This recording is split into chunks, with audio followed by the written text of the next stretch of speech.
তবে অনেক বড় একটা ইতিহাস আছে আমার জীবনে, তো আমি সেগুলো তোমাকে আর বলতে চাচ্ছি না।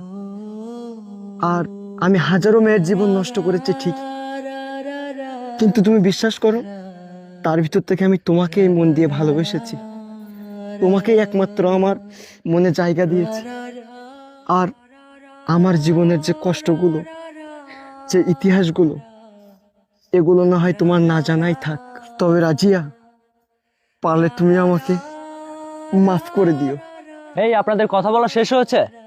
অনেক নাটক করেছেন, অনেক ড্রামা করেছেন, এবার এবার থামেন। এই চল, আরেকটা কথা বলি আপনাকে। ভুল মানুষকে ভালোবেসে জীবনটা নষ্ট না করে একটা সঠিক মানুষকে ভালোবেসে বিয়ে করে সংসার করেন, তাতে আপনার ভালো হবে, আপনার বাবা মার জন্য বেটার হবে। বাই।